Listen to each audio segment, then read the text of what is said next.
وعلى محمد وعلى محمد اللهم فقهنا في الدين وعلمنا تأويل واهدنا إلى سواء السبيل اللهم وفقنا لما تحب وترضى واجعل آخرتنا خيرا من الأولى رضينا بالله ربا وبالإسلام دينا وبمحمد نبيا ورسولا اللهم إنا نعوذ بك من الأربع من علم لا ينفع ومن قلب لا يخشع ومن نفس لا تشفع ومن دعاء لا يسمع اللهم يسر أمورنا كلها فإن تيسير كل عسير عليك يسير ربنا آتنا في الدنيا حسنة وفي الآخرة حسنة وقنا عذاب النار وصلى الله على محمد وعلى آله وصحبه أجمعين.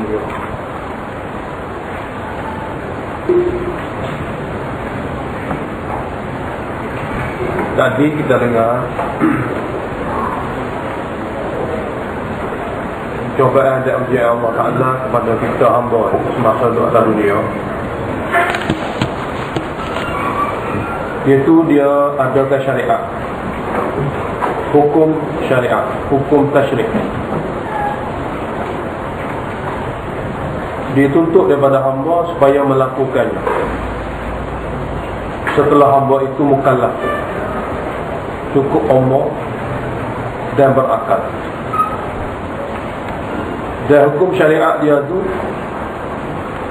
dia suruh kita lakukan mengikut takwini, keadaan-keadaan yang sentiasa berubah, baik pada diri hamba sendiri.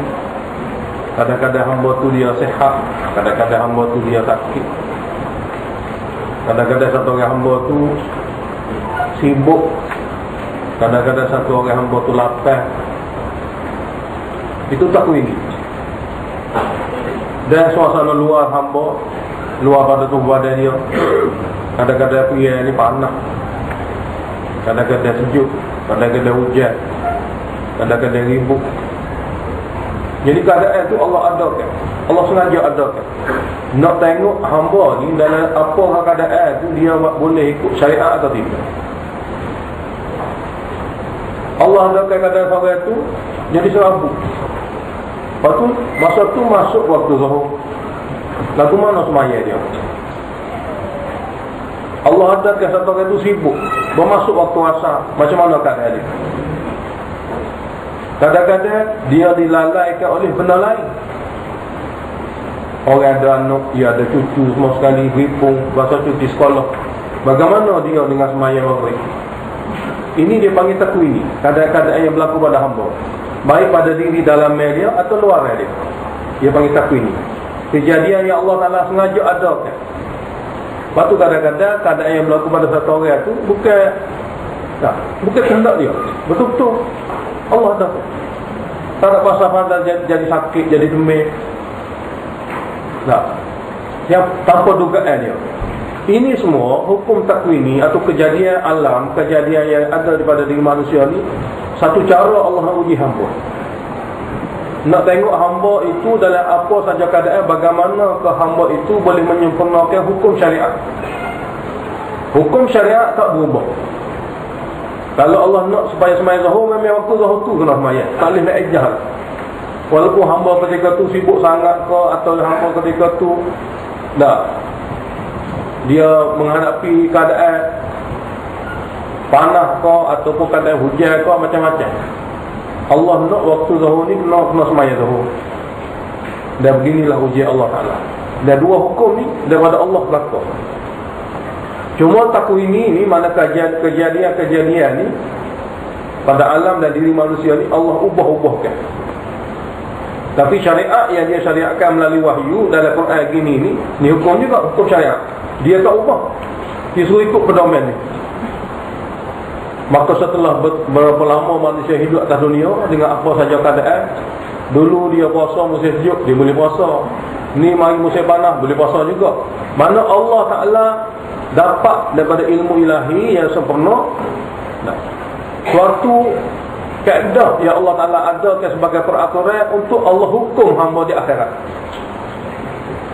Ini peraturan-peraturan yang Allah Ta'ala tahu, Allah Maha Bijaksana buat ini sebagai satu cara untuk Allah bezakan Golongannya sanggup menyempurnakan ketaatan berbanding dengan mereka yang degil atau mereka yang sengaja lalai lekuk.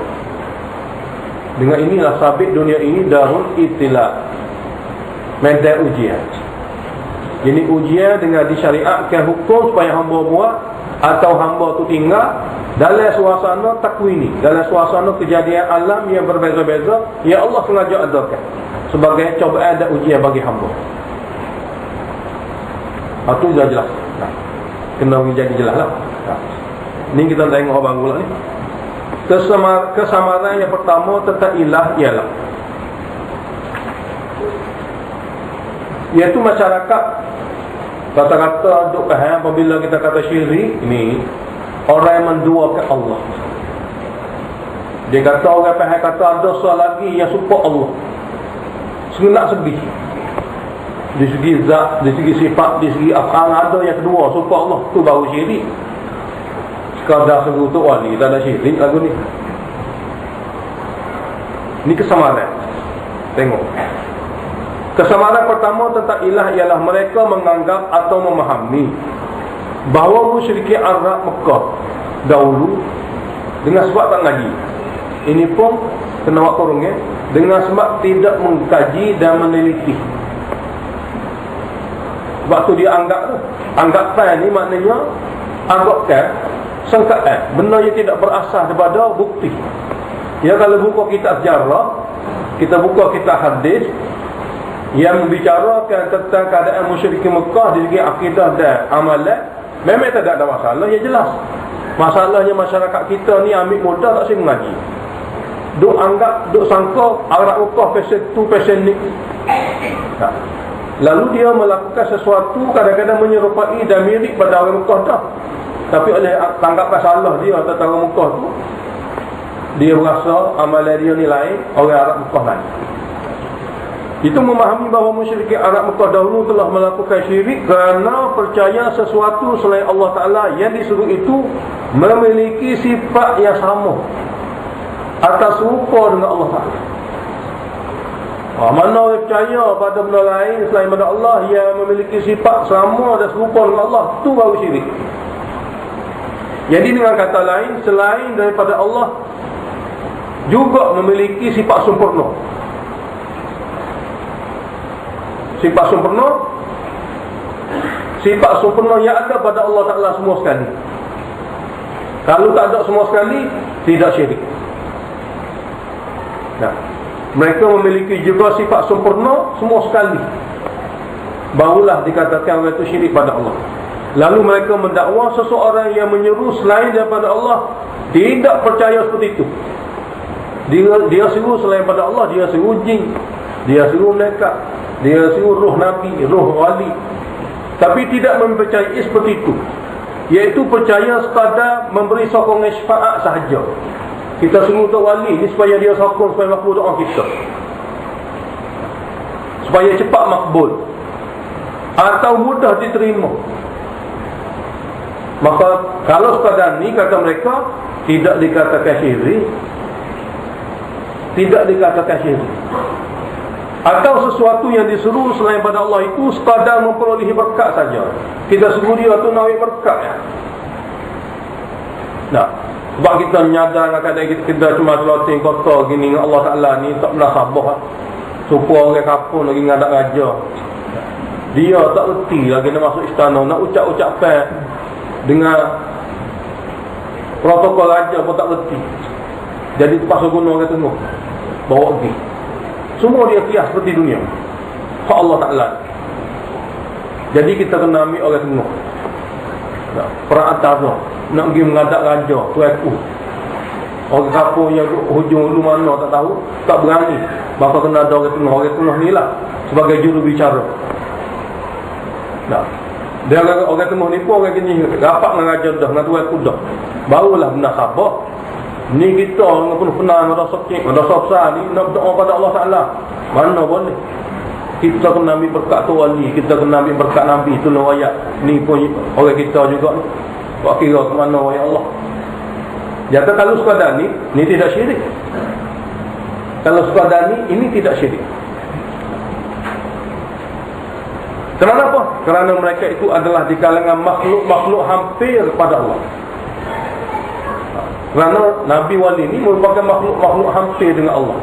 Jadi kita minta dan kita suruh dia atas rasa sokongnya. Atau sesiapa yang dapat merapatkan diri dengan pujaan itu, sudah tentu segala bentuk perlakuan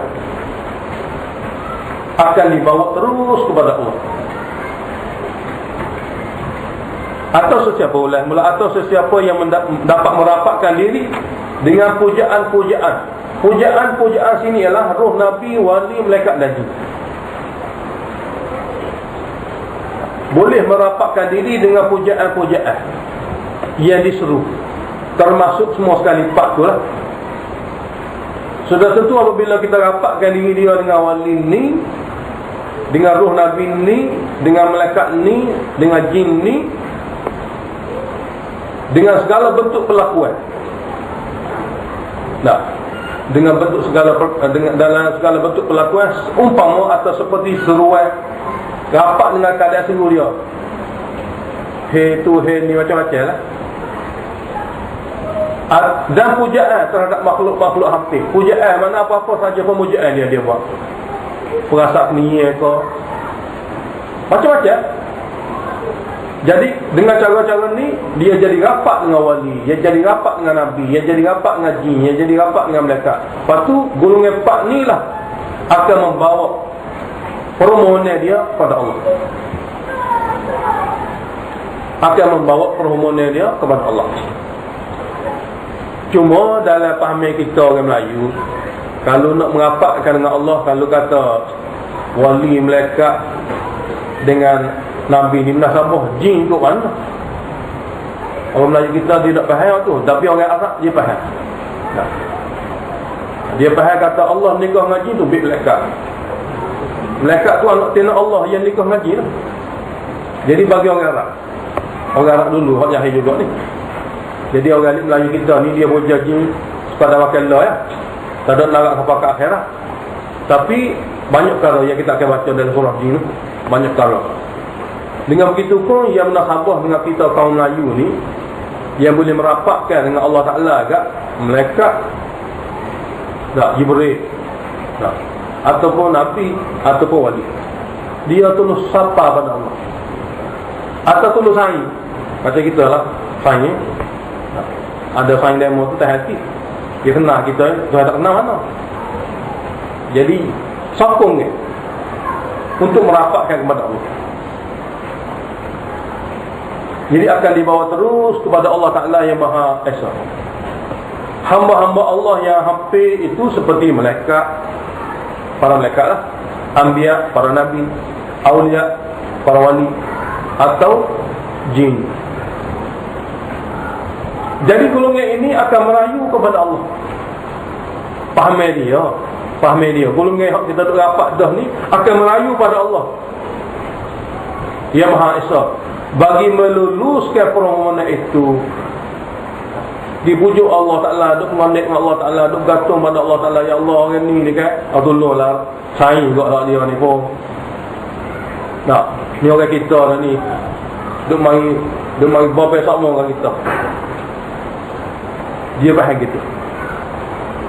Nah, meluluskan permohonan, menyelesaikan masalah, memberi ketenangan, menghilangkan keresahan, serabut dan kegelisahan.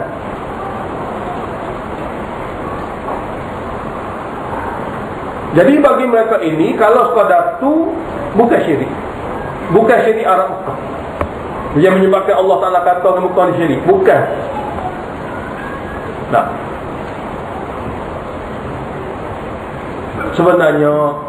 sebenarnya apa yang dipahami oleh mereka ini bahawasanya bukan syirik orang Arab tu adalah sebenarnya itulah syirik orang Arab. Dia kata bukan, dan lagu tu je syirik orang Arab. Dia suruh selain pada Allah, dan dia jadikan orang yang selain pada Allah tu tak kira 3-4 golongan ni sebagai wakil Allah, dan seruan selain pada Allah atas pahaman ni, atas pahaman memiliki barakah, atas fahaman boleh meluluskan, memberi sokongan. Inilah ilah yang dikenaki dalam la ilaha illallah. Inilah ilah yang dikenaki dengan la ilaha illallah. Hak ni tak boleh. Tak boleh suruh siapa-siapa sebagai sokongan. Ia ada dua. Suruh Allah ambil berkat. So, suruh selain pada Allah supaya dia menyampaikan kepada Allah. Tawassul kedua ni syirik dia panggil. Tawassul pertama tu bid'ah yang boleh membawa kepada dosa besar. Ia dua perkara. Ya Allah berkat Muhammad. Nabi tak ajar, tapi perbuatan itu bid'ah, tidak diajar dalam Islam. Satu lagi, ya Rasulullah tolonglah sampai hajat saya pada Allah. Ini syirik kufur. Ini tawassul kufur. Ia dua-dua dekat-dekat. Tawassul kufur adalah tawassul seru selain pada Allah untuk merapatkan diri dia dengan Allah. Tawassul bid'ah ialah seru Allah ambil berkat dengan Rasulullah, dengan wali Allah. Ini tawassul bid'ah. Ia tidak diajar dalam Islam. Dan kedua-dua ni kena pastikan tidak ada dalam amalan kita kerana tidak ada daripada ajaran Islam. Lepas tu ada lagi tawassul yang dibenarkan dengan amal. Amal manusia. Amal manusia, dia telah melakukan amal soleh, maka amal soleh yang dia buat dia dengan Allah, dia tawassulkan dengan amalan itu dibenarkan dan ada daripada syariat dalam hadis yang sahih. Jadi dekat-dekat tawassul. Jadi tawassul yang dikatakan tawassul syirik adalah tawassul seru selain pada Allah, bagi tujuan menyampaikan hajat dan segala perkara itu kepada Allah. Sekurang-kurangnya ambil berkat dengan seru selain pada Allah. Ambil berkat seru selain pada Allah supaya dia memudahkan makbul doa. Ini perkara yang mengelirukan kesamaran pula. Kemudian ada satu dua ayat Quran yang pada zahirnya mereka guna sebagai dalil.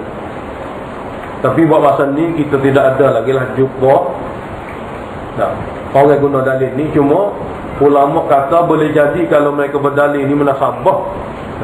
Maknanya syirik apabila dikatakan syirik apabila seseorang itu memuja, menyeru selain pada Allah dengan berpahaman selain pada Allah tu memiliki sifat semua sekali serupa Allah.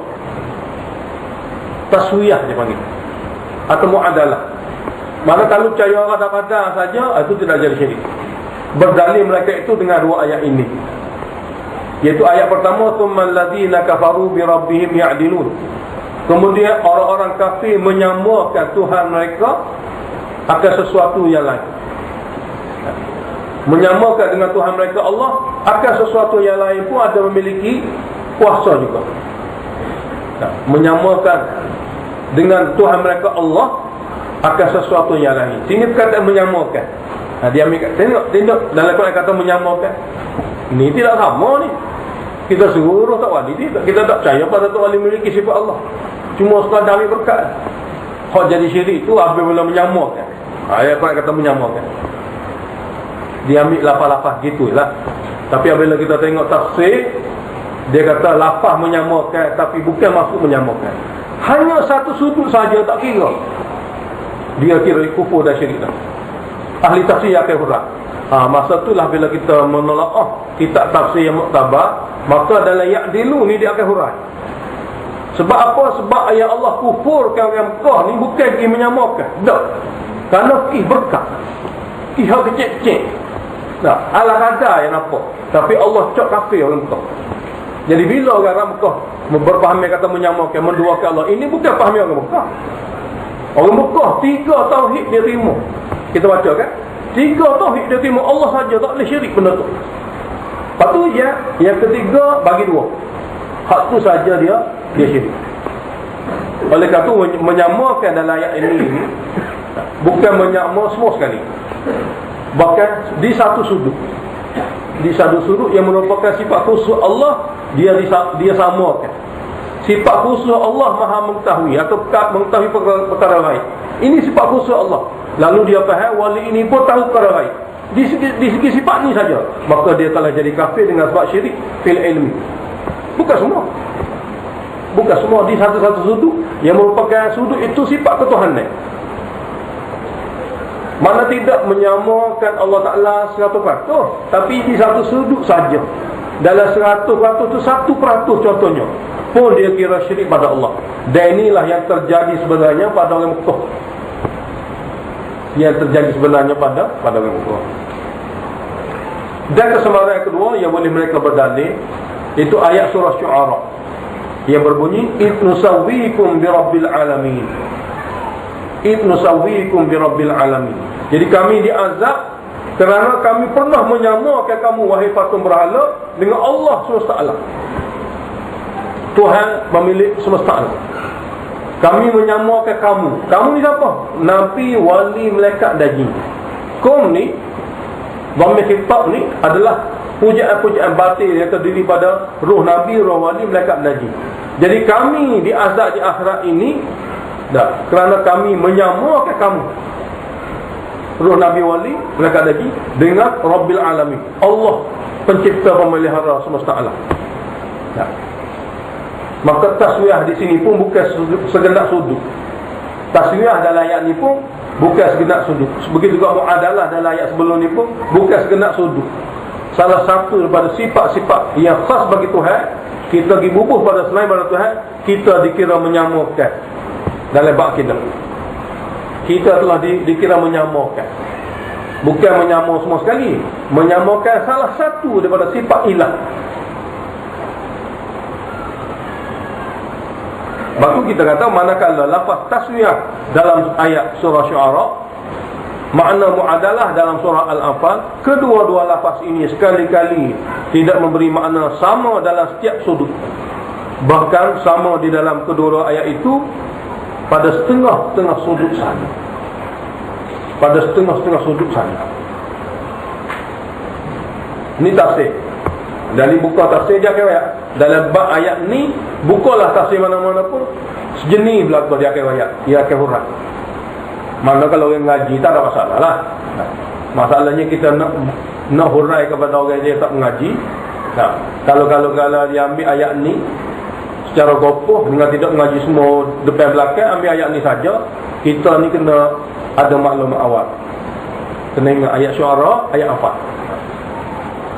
Yang ni dalam ayat ni, mereka menyamakan Allah dengan yang lain itu dari segi ibadat, dari segi puja ya, seru saja. Ibadat ni seru.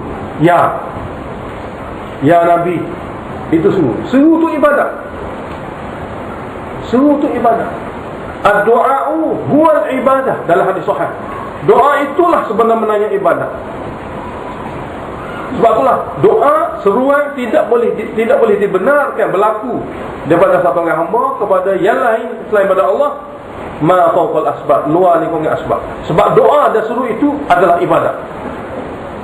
Jadi menyamakan ruh Nabi wali seperti Allah di segi seru. Hak patut kata ya Allah, ya Rabb, ya Rabbana, ya Rabbi. Yang dibubuh ya Nabi, ya wali, ya Syekh Abdul Qadir Jalani.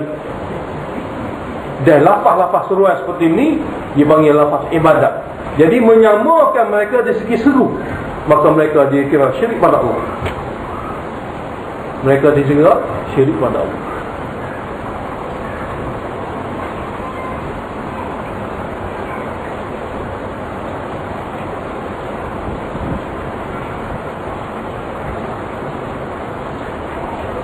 Lianna sawainakum ayyuhal asnam biistihqaqil ibadati birabbil alamin. Dia sama-sama ni. Karena kami telah menyamakan kamu, wahai patung berhala. Patung ni kiblat ya. Ni soal patung ni kita akan bahas. Mungkin di depan hari lah kita akan bahas mengenai patung. Sebab tajuk patung ni pun sebenarnya ada dalam satu risalah kita ni. Tanduk patung dia. Patung ni sonam dengan berbagai-bagai ayat Quran. Sonam patung ni palai pak dahak Kristian ni semua sekali tu dia bukan Tuhan tu. Dia kiblat tawajuh. Seperti orang Islam berkiblat ke Kaabah tapi tawajuh pada Allah.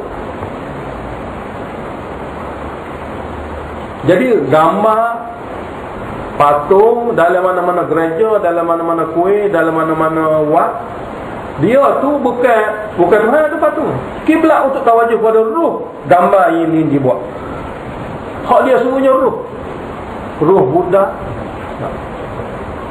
ruh Nabi Isa, berkiblatkan palang, berkiblatkan patung. Cuba kita tanya dia. Jadi sahabat yang mengaji daurah ni, pakak kita tanya belakang, kita buat dengan mereka ni, betul sungguh hak kita mengaji ni.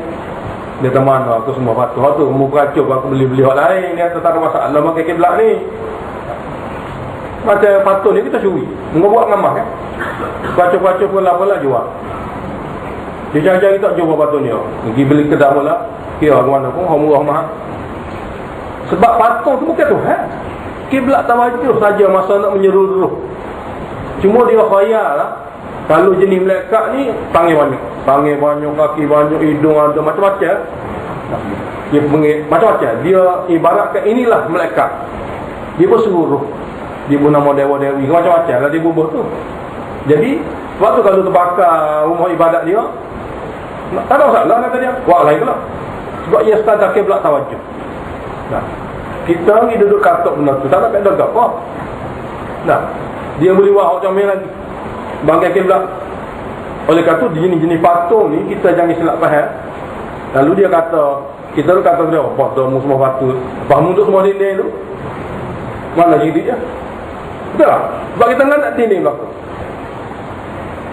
Lepas tu pun kita ya tak ya juga kita kata. Sama-sama tak peti belakang, letih belakang. Oleh kerana tu di segi patung ni kita benar ada risalah khas. Ada risalah khas yang kita tak tobik lagi. Duduk dalam kitab kita. Tapi oleh kerana tu kita kena faham. Walaupun kita kata patung-patung berhala, sebenarnya dia merupakan benda-benda yang dijadikan kiblat tawajuh pada ruh. Ruh Nabi, ruh wali, malaikat jin. Jadi jawapan kepada kesamaran ini, ulama tafsir bersepakat, tidak ada khilafiyah, mengatakan tiada kepercayaan begitu di kalangan musyrikin Arab Mekah. Tak ada begitu fahamannya. Berarti segala syirik yang berlaku pada Arab Mekah ialah tiada kepercayaan mereka bahawa apa yang disuruh itu memiliki sifat sempurna. Sama saja mereka seru selain pada Allah di segi sifat. Semua segi sama. Orang Mekah tidak percaya begitu. Bahkan mereka sekadar mempercayai yang disuruh itu boleh memberi syafaat. Sekadar perantara yang akan mendekatkan mereka kepada Allah, atau sekadar memberi berkat, sekadar memberi syafaat, sekadar mendekatkan kepada Allah, sekadar memberi berkat. Itulah mereka suruh selain pada Allah. Maka dengan tiga kadar ni Allah hukum dia musyrikin Mekah. Orang Arab yang mendakwa ikut Nabi Ibrahim tapi akidah syirik daripada Allah Ta'ala, kerana ada perantara dia dengan Allah Ta'ala. Maka Allah turunkan ayat Quran bertalu-talu sebut dalam ayat Quran mengenai syirik ini. Dan orang Mekah sangat terasa dia, kerana ini pahaman salah dia. Orang Mekah sangat terasa. Betul lawan Nabi habis-habisan, halau Nabi tubik daripada Mekah. Lucu Nabi tubik, dia nak sembelih tak ada. Marah dia, sambung perang pula. Amak pakai Madinah pergi. Kerana dia faham sangat apa yang Nabi kata tentang mereka ini syirik tak boleh. Sedangkan mereka kata boleh.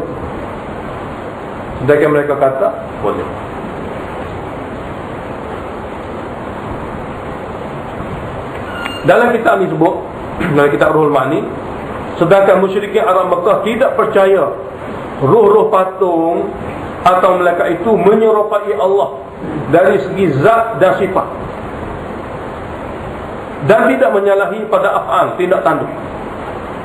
Sesungguhnya mereka memuja atau menyeru ruh-ruh tadi supaya ruh-ruh tadi menyebabkan mereka hampir kepada Allah.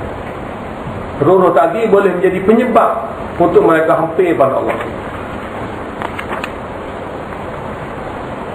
Dalam kitab Ibn Katsir, dengan begitu pun sesungguhnya Arab Mekah melakukan syirik bersama Allah Ta'ala pada ketuhanan, lalu mereka memuja selain pada Allah. Sekalipun mereka mengaku bahawa ruh yang mereka puja itu tidak ada kuasa mencipta apa-apa pun. tidak memiliki apa-apa pun. Nah, tidak bebas mengurus sesuatu pun. Bahkan mereka percaya ruh-ruh yang mereka suruh tadi akan menghampirkan diri mereka yang menyuruh ini kepada Allah sedekat mungkin. Itu sekadar itu saja. Tak ada kuasa. Cuma bila kita suruh ruh dia menghampirkan kita kepada Allah. Dia tak ada kuasa apa. Ini apa yang telah disebut oleh mufassir yang muktabar dalam tafsir dia mengenai perkara ini.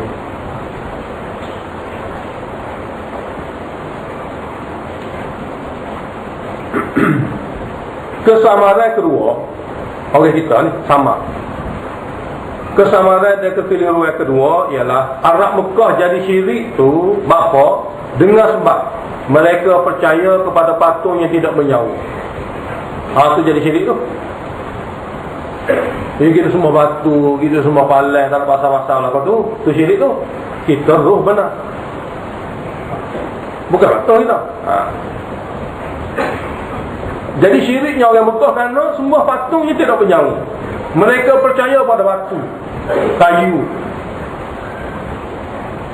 Batu, kayu sebagai memiliki kuasa. Sama ada untuk syafaat atau berkat. Itu kebodohan dia. Dia tu musyrikin Mekah berdoa tu kenapa batu boleh beri berkat? Ada. Kayu boleh tolong. Ukir orang kerai kayu buat jadi tokoh. Hak tu jadi syirik. Kita ruh mana ni?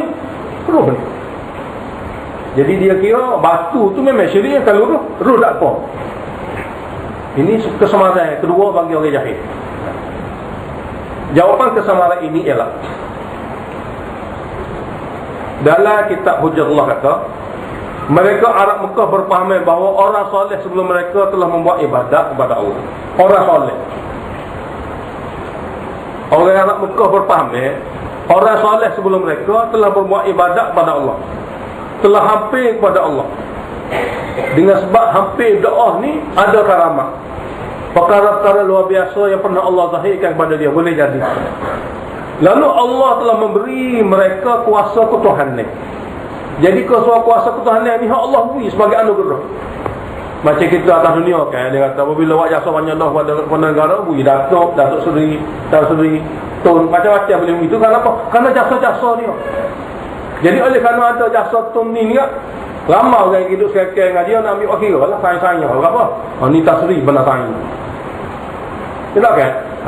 Jadi apabila ada saya nama Datuk Seri Tun kan, projek mu dah jadilah. Biasa gitu kat atas dunia. Mereka kias benda dunia ni semua tu Allah Ta'ala. Jadi orang yang tak wali Matidah, Nabi Matidah ni ya Allah Ta'ala telah zahirkan benda luar biasa, karamah dan mukjizat. Maka bila dia mati Allah bagi pingatlah ke dia. Bukan semua pingat Tuhan, pingat ketuhanan sikit-sikit. Pingat ketuhanan sikit-sikit. Bahagian-bahagian sembuh sakit perut boleh demo. Hal ni bahagian tu macam-macam. Ini khayalan fahaman karut-marut yang ada pada kepala dia. Jadi tengok sini, Allah memberi pada mereka kuasa ketuhanan. Maka mereka juga berhak dipuja. Sebab boleh pingat kan? Kena suruh dia. Nah, boleh pingat saja dah, kena suruh dia. Nak ambil saya nama dia, kena sembah agak dia, kena suruh agak dia. Dari kalangan hamba Allah yang lain-lain, hak ni kita kena hujah. Sebab dia ni orang yang hampir pada Allah. Jadi apabila butuh lagi, kita kena guna dia jadi bela kita sebagai kabel kita. Inilah faham-faham syirik yang berlaku dalam masyarakat Arab Mekah. Dalam kitab lain, dalam bab lain kita hujatlah lagi, ada di antara orang Arab Mekah ni yang berfaham Allah yang berkuasa mentadbir. Allah yang maha berkuasa itulah yang berkuasa sungguh mentadbir alam dalam kehidupan manusia. Akan tetapi dia telah memberi anugerah kepada setengah hambanya pakaian kemuliaan dan pakaian ketuhanan. Pakaian ketuhanan dan pakaian kemuliaan. Yang ini telah memberi kepadanya kuasa mengurus pada setengah-setengah perkara, pada setengah-setengah tempat. Boleh kata jaket tu, jaket ni. Jadi kalaulah ada masalah ceknya, tak perlulah lagi berhubung pada Allah. Sebab orang ni pun ada anugerah tu ke dia. Maka padai dengan dia aja. Kalau kerja kira kalau sama Allah Taala mai aja ah. Kalau cek pergi jumpa ke wali itu tak boleh. Inilah paham yang berlaku. Dan semua ni dalam kitab tulis ni. Dalam kitab lain boleh dikatakan bahawa seseorang yang berakal tidak akan memuja patung di segi patung tu adalah kayu atau batu semata-mata. Tak ada orang sebodoh tu atas dunia ni. Gi tak ada pasal-pasal ni batu ambil sah daripada jalan sembuh dia. Mana ada lagu tu. Orang berakal tidak bodoh seperti itu. Pada tu batu baiklah ambil lembu kau, ambil lah benda-benda hak nyawa juga nak sabar sikit. Ni patung. Jenis batu, jenis kayu hak berdoa lagak kita ambil, kita tolong, kita ke sembuh. Orang tidak sebodoh tu maknanya sebenarnya. Jadi oleh kerana jangan kita anggap mereka yang semua patung ni semua atas rasa dia batu kayu. Dia tidak bodoh. Nah, bahkan sebalik, patung, kayu, batu tu dia seluruh orang yang telah mati atau malaikat atau jin. Dan batu atau kayu dan ukiran yang dia buat dengan betul-betul ni adalah kiblat untuk tawajuh saja. Gambar pun boleh jadi juga. Gambar pun boleh jadi juga. Gambar wali kadang-kadang duduk gantung. Nah, walaupun tidak patung, gambar sama saja. Kalau seluruh roh mereka ini dia dikira syirik pada Allah.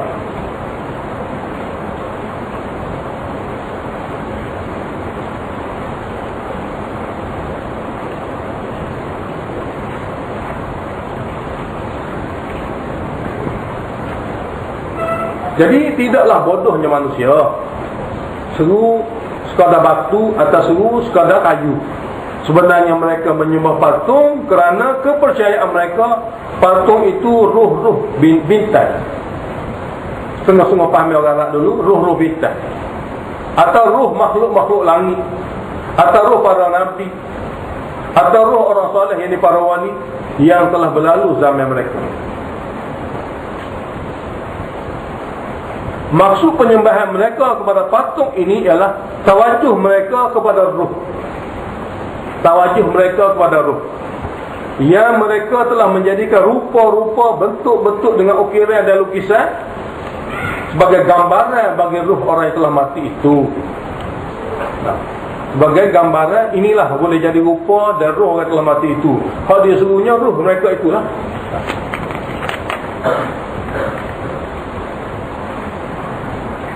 Dalam tafsir Razi kata, dalam tafsir Razi yang keempat, bahawa mereka membuat patung-patung di atas rupa para nabi, pembesar agama, dan menyangka bahawa bila mereka sibukkan diri memuja patung-patung ini, roh pembesar akan memberi syafaat kepada mereka di sisi Allah. Tafsir Razi kata, bandingan di zaman ini ialah ramai manusia berusaha membesarkan kubur-kubur, pembesar-pembesar agama, dengan kepercayaan apabila mereka membesarkan angka mereka yang telah mati ini, tentu mereka yang telah mati akan memberi syafaat kepada orang-orang yang menyeru di sisi Allah. Ni zaman tahun 900 ni, pengarang Imam Razi ni mati tahun 900 ni Hijrah. Dia tulis tafsir dia, dan dari sudut akidah orang-orang yang dulu lagu ni dia banyak. Nama-nama patung Arab Mekah sendiri pun sebenarnya ruh orang-orang soleh. Seperti Lat, iaitu ruh seorang tua yang murah hati.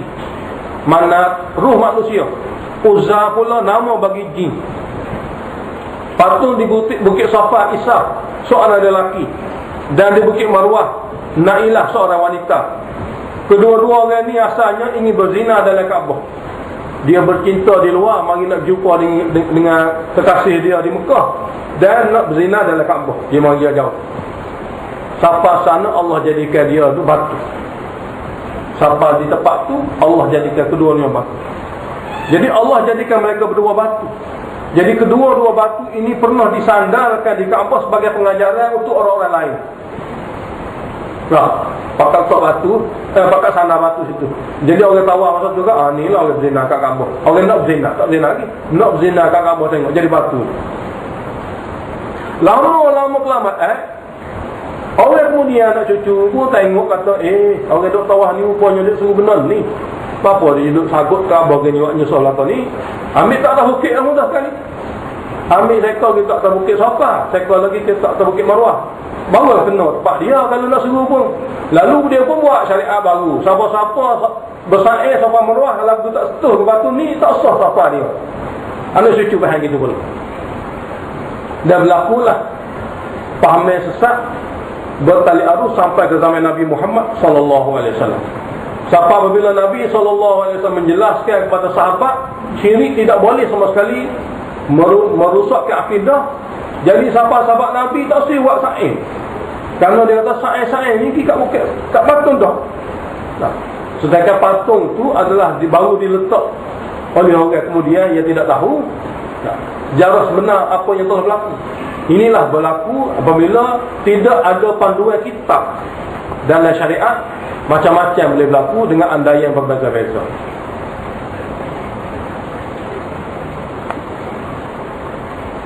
Jadi lama kelamaan diletaklah patung tadi di Bukit Safa, di Marwah sebagai puja, dan mengatakan selama mana tidak setuh batu ni, maka saya jadi tak sah. Dekat asalnya batu ni orang berzina, ya. Orang nak berzina telah jadi batu. Tu nenek dia dulu pergi sana Kaabah buat pengajaran. Anak cucu mari guna sebagai syarat sah amalan. Ini semua asalnya tidak ada kitab yang memberitahu kepada mereka perkara sebenar tentang agama. Jadi alhamdulillah agama Islam yang berkitabkan Al-Quran akan digunakan pakai sampai bila-bila sebagai bahan bukti yang paling kuat dan kukuh betapa mulia dan juga murninya akidah umat Islam yang sebenar yang Allah sebut dalam Al-Quran yang tidak boleh diubah suai oleh sesiapa sekali. Cuma minta umat Islam ni rapatkan diri dia dengan kitab Allah Ta'ala ni untuk tujuan memahami dan membaca. Allah akan hilangkan segala perkara-perkara yang merosakkan akidah dan juga merosakkan amalan kita.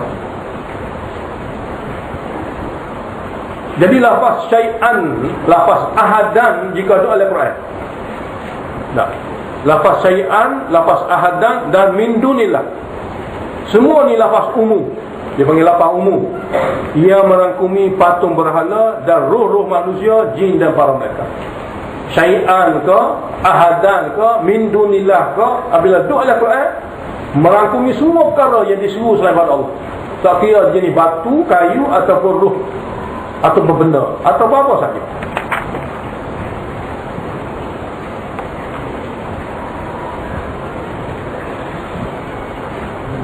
Kesamaran tiga, tapi kesamaran tiga ni dhaif lah. Tapi ada juga kesamaran yang tiga yang berlaku tentang akidah ilah ni. Mereka mengatakan sekiranya seruan kepada roh-roh orang soleh yang telah mati itu syirik. Seruan orang yang hidup satu sama lain akan jadi syirik juga. Sekiranya seruan seseorang yang hidup kepada roh-roh orang soleh yang mati itu syirik, maka seruan panggil memanggil orang yang hidup sama-sama dia jadi syirik. Ini jawapannya tak ada payah mana ni. Kalau suruh orang mati syirik, kita panggil sama kita syirik, ya? Jika meminta sembuh penyakit daripada roh-roh wali yang telah mati syirik, maka berubat dengan doktor, maka ubat pun syirik. Tengok jawapannya kita ngaji dalam itu luar lingkungan asbab, hal ni bawah lingkungan asbab. Yang dikatakan syirik apabila sesuatu yang kita buat itu luar lingkungan asbab. Orang yang telah mati kita suruh pada dia itu bukan asbab, maka suruhan kepada bukan asbab ini adalah syirik. Panggil sesama kita walaupun jauh duduk mana saja dengan telefon atau memanggil dengan suara atau dengan speaker, bawah lingkungan asbab. Bawah lingkungan asbab tidak syirik. Hal ini saja kena beza. Semua supaya semua penyakit ini syirik kerana luar lingkungan asbab. Jumpa doktor makan ubat angkat kayu tidak syirik kerana bawah lingkungan asbab. Semudah tu saja kita boleh jawab. Semudah tu saja kita boleh jawab. Tapi ada juga orang sama gitu. Mana kalau kita tak ngaji sekolah langsung bahagian akidah ni, kena juga dia. Bahagian ni pun kita tak ngaji langsung. Dia pergi tempat kata tak terjawab kita, terpinga-pinga. Sebenarnya tak ada masalah. Kena ada garis panduan. ma fawqal asbab ma tatal asbab, seperti mana dalam kitab akidah sebut. Luar lingkungan asbab satu perkara yang dilarang, di bawah lingkungan asbab dibenarkan. Kesamaran ini sebenarnya suatu tipuan daripada bisikan iblis kepada mereka, sebab mereka tak mengaji agama. Barang tak ada asal apa-apa agama, syaitan mana takut dia tak takut. Lepas tu Nabi SAW bersabda, faqihun wahidun asyadu ala syaitani min alfi abidin. Satu orang mahir dalam agama digeruni oleh syaitan lebih pada 1000 orang abid yang tidak memahami agama. Orang abid ni bila-bila masa dia boleh kelentung, sebab tak ada maklumat agama yang sempurna dalam hati dia. Tapi nak merupakan satu orang mahir dalam agama cukup payah bagi dia. Itu hadis Nabi Muhammad SAW. Jawapan bagi kesamaran ini ialah dalam Al-Quran Allah telah sabitkan bahawa istimdad, minta bantuan. Istimdad ni bahasa Arab, Melayu panggil minta bantuan. Ma tahdal asbab, ma tu kena berubah alif. Istimdad ma tahdal asbab, minta bantuan di bawah lingkungan asbab, satu sama lain adalah harus boleh. Seperti mana ada dalam Al-Quran surah Al-Kahfi, fa'inuni biquwwah.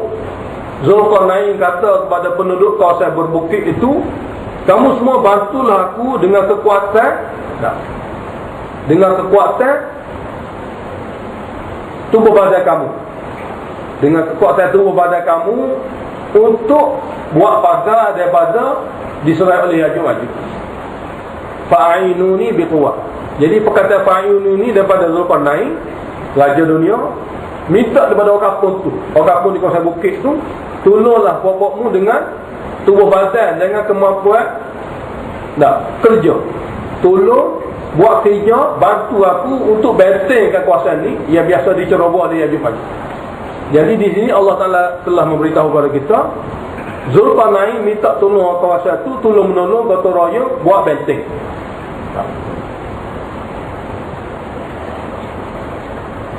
Begitu juga ayat Quran, kunu ansar Allah. Kamu semua wahai umat Islam, umat Muhammad SAW, kena jadi pembantu agama Allah. Kena jadi pembantu agama Allah. Begitu juga Allah sebut dalam surah Saf, Nabi Isa tanya sahabat dia, man ansari ilallah, siapa di antara kamu yang sanggup membantu aku dalam menegakkan agama Allah. Jadi semua ni dalam Quran. Nabi ke Zulkarnain ini wali, kedua-dua mereka ini untuk tolong-menolong, bantu-membantu, dibenarkan. Dia sabit dalam Al-Quran. Dan Allah sebut dalam Quran surah Maidah, wa ta'awanu 'alal birri wat taqwa. Tolong-menolonglah kamu wahai manusia dalam kebajikan dan takwa. Adapun seruan yang menyebabkan syirik ialah seruan yang dibuat ma fawqal asbab, luar daripada lingkungan asbab. Seperti setiap seruan kepada roh yang telah mati, sama ada roh itu roh Nabi atau wali atau sesiapa sahaja, sebab dia luar lingkungan asbab.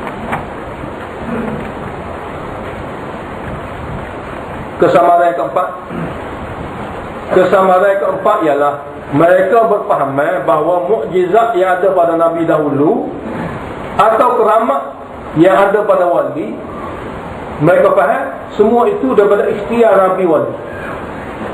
Bila-bila masa saja Nabi Musa waktu pergi tokat jadi ulah hak umur, dia faham gitu. Bila-bila masa Nabi Muhammad nak belah bulan, dia kat tangan belah hak umur bulan, dia kira gitu. Makna mukjizat ni hak dia, dia faham gitu. Begitu karamah, tengok tu wali jalan atas air, su je mereka balik sana. Atau macam-macam lah boleh jadi Allah zahirkan karamah. Dia tu faham kuasa kudrat tu wali tu. Ini kesilapan pahaman dia. Jadi seseorang yang berlaku perkara luar biasa, tentu ada keistimewaan kepada orang yang memujanya. Itu harga dunia dulu dia pelik kan. Takkan bila kita suruh dia tak ada satu. Jawapan kesamaran ini ialah segala mukjizat dan karamah sebenarnya daripada kudrat Allah, bukan ikhtiar Nabi, bukan ikhtiar wali. Bukan setiap kali Nabi nak jadi mukjizat, tak. Bukan setiap wali nak jadi kamak, tak. Bila-bila Allah kendaki pada masa-masa tertentu, pada waktu-waktu tertentu, pada kata-kata tertentu. Dia bukan kehendak wali dan Nabi. Dalam kitab tulis, ini adalah kitab kata mukjizat itu tidak berlaku melainkan perlakuan Allah, bukan perlakuan Nabi yang mendakwa jadi Nabi. Dalam kitab kata. Dalam kitab lain, kitab akidah juga, dan kerana telah tetap bahawa mukjizat itu bukan dia melainkan sesuatu perlakuan Allah Ta'ala semata-mata, mana bukan daripada kehendak Nabi dan wali. Muzakarah sikit. Baca sama balik.